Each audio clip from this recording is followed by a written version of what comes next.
We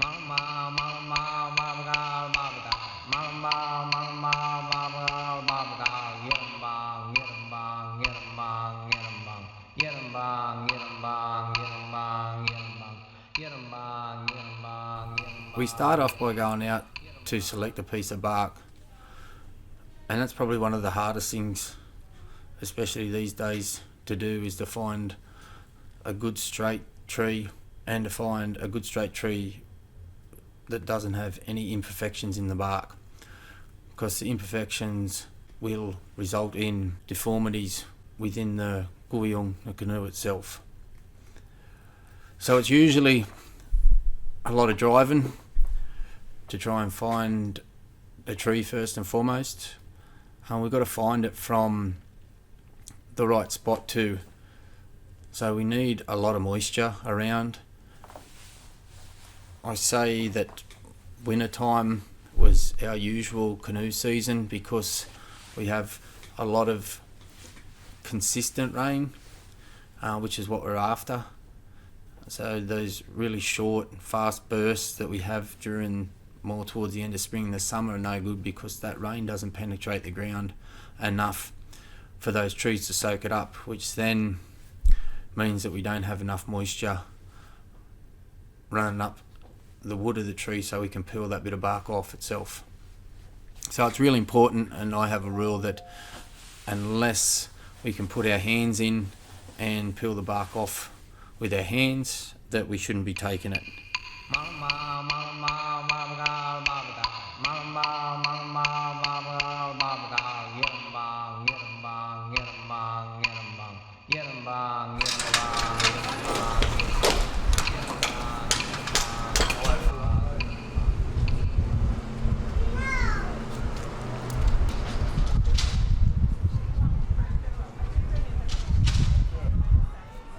My name is Newcastle. I am a Kuueeyung Worrimai man.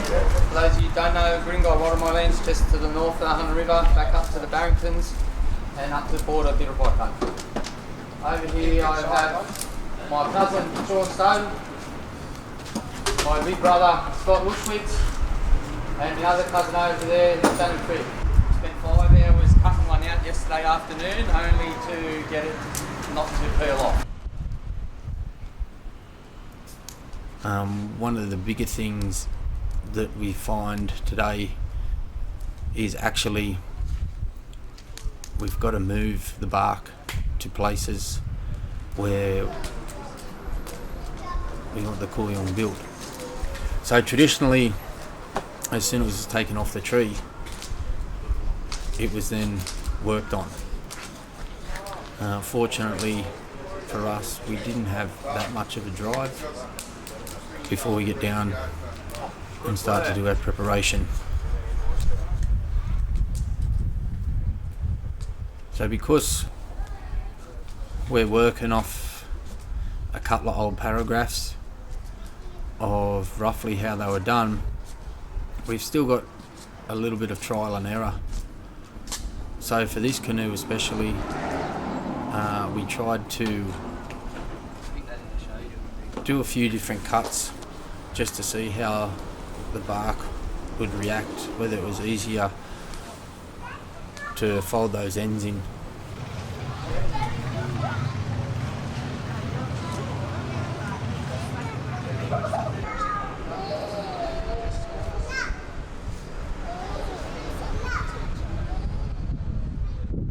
So what we have to do is we have to put those ends over the fire.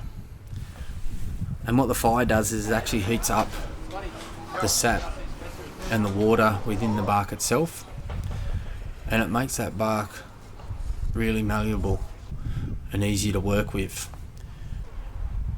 The process that we use is to do it slowly, and slowly as we just add the fire to the bark side itself, so it gradually heats that sap, so we don't cook it too quickly, because if we cook that sap too quickly and it sets, it's going to make that bit of bark pretty brittle, and it'll dry and crack very easily when we try to form up those ends.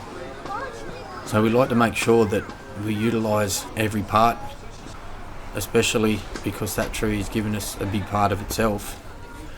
So one of the things that we do is we utilise the inner bark itself to make rope. So whilst we're starting to prepare the bark, start to put it to fire, we've also got other people there who are starting the process of making the rope itself.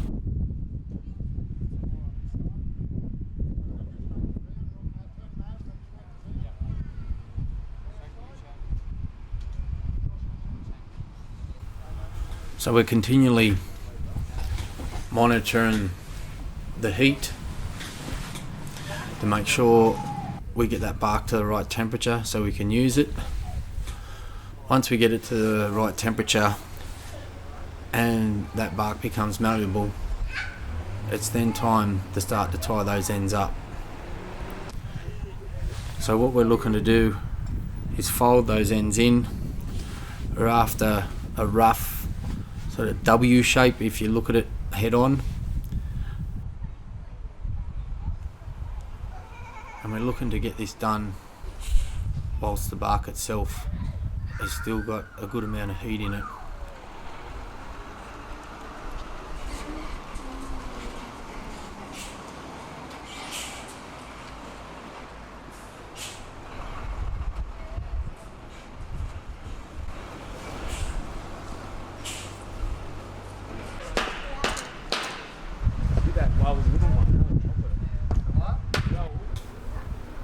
What we do when we're making too is to put in our support beams, which will just give us that rough shape and it'll hold it and help support it when we're continually flipping that bark over and going from end to end.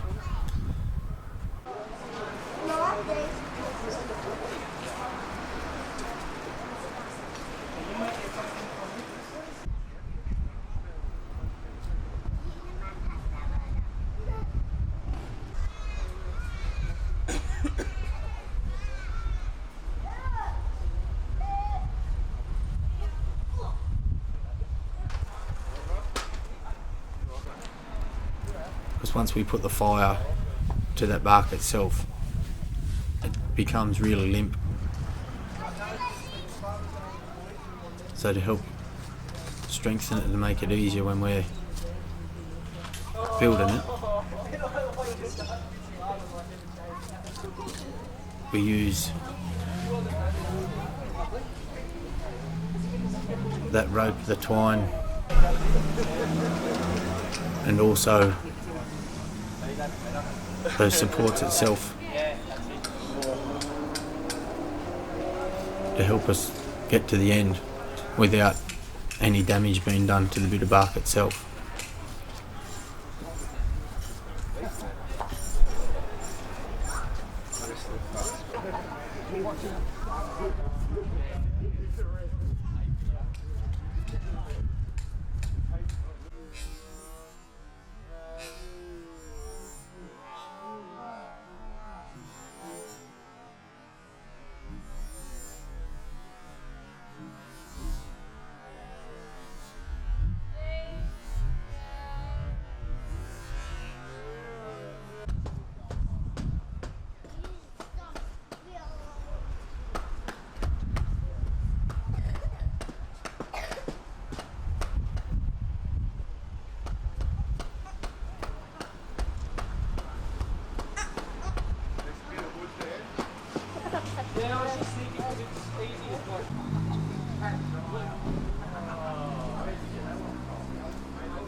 The same thing's done to both ends, where they're both heated slowly. We take off small amounts of bark each time. We keep working on that outer bark to get it down to the inner bark itself. And once we gradually get it up to that inner bark and it's at its right temperature, is then when we go for the fold.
Better than him. Oh, yeah.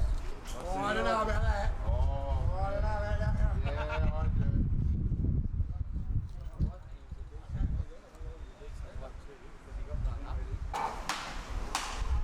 All that.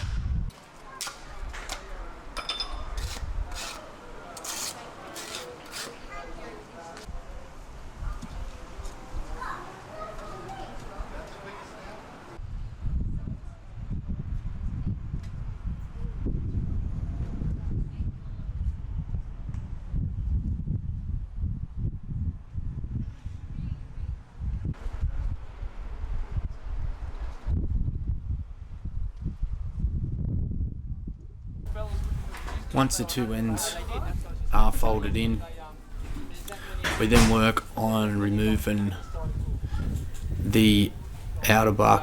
And the same, we started to use glass instead of shell. So this is really important for us to do, because then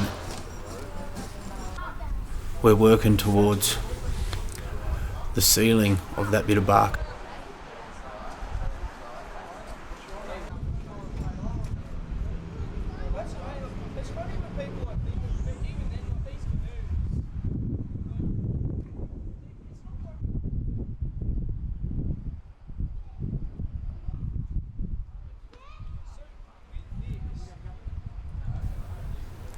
So once we get all the outer bark off and we get it down to the sappy outer bark, as that we then start to put it over the fire again. And the main reason that we do that is that we need to utilise that sap, as we do with the ends, for the length of the bark itself, because that sap then becomes our water sealer. So by utilising that sap, by heating it up to a point where we don't burn it, it then cools down and crystallises. It then seals the length of that bark to make it watertight.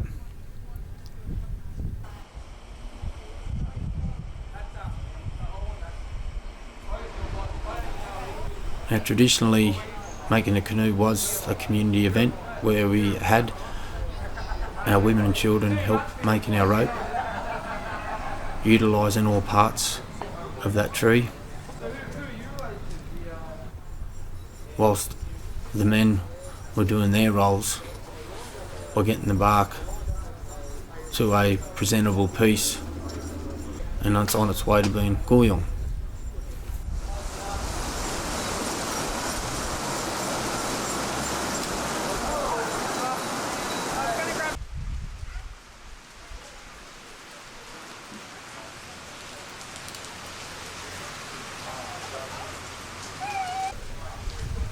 So time is taken to get that rough bark down to what we call the yellow. Once we get that in place, we then go back to the ends and we utilise just a simple peg that we carve out to pin those ends together.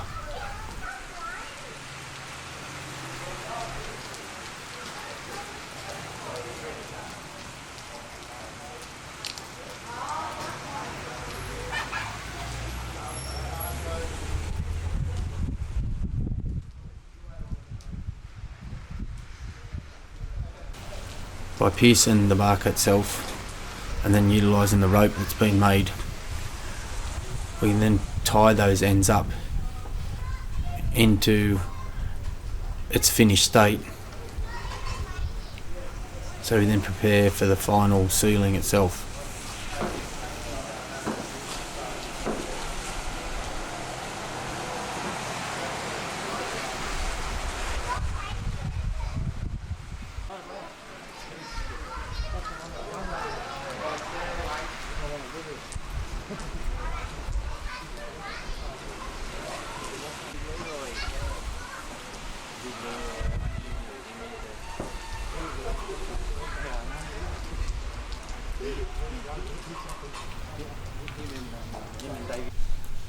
So once we get our ends in place, we then take our time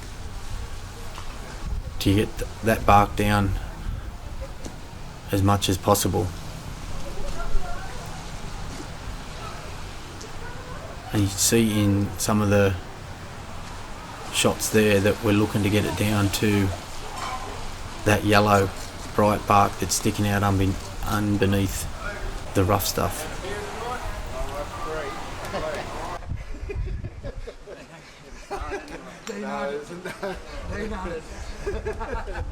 They're still there.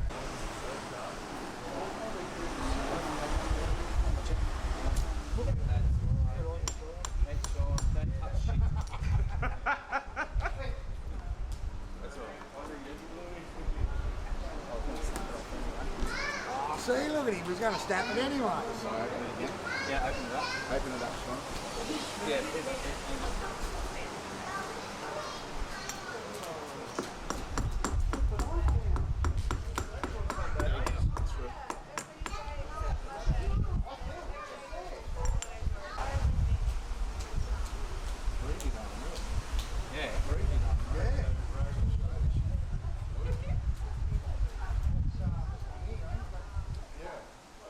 Oh, your rope's awesome.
So the final process for finishing off Kuueeyung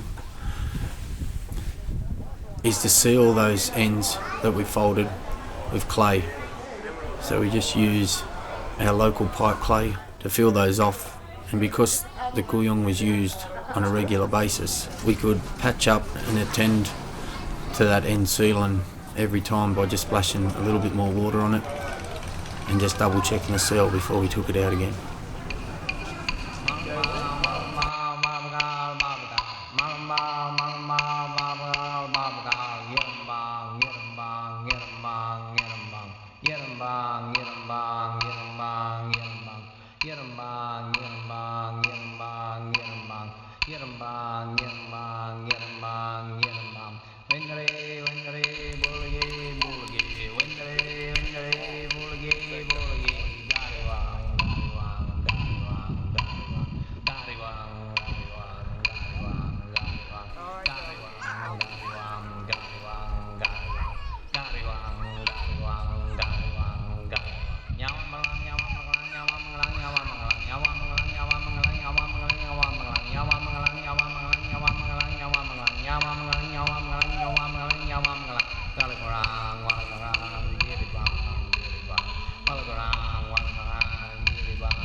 So the big thing, especially for me and my brothers who have made these, is to show that they actually work.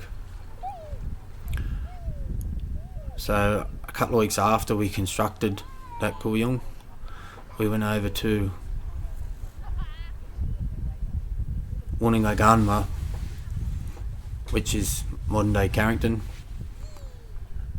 in place of the mudcrab, and we put that in the water and set off to show that it does work.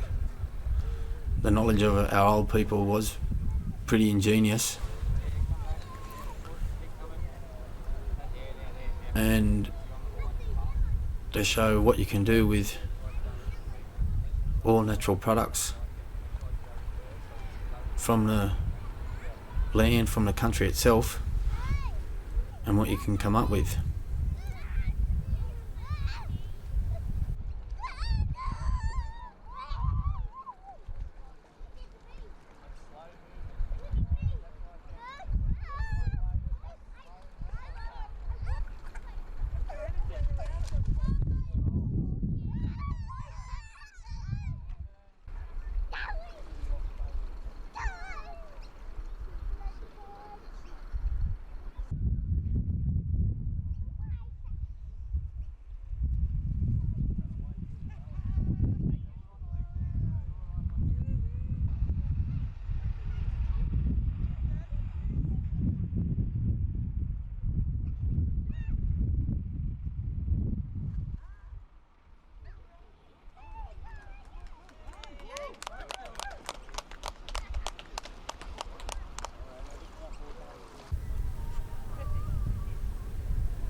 So this was pretty important for myself, Scott, Sean and Shannon, that we actually be able to show that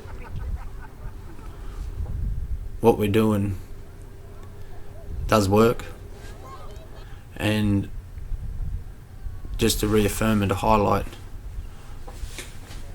the simple yet effective way that we could then travel our waterways.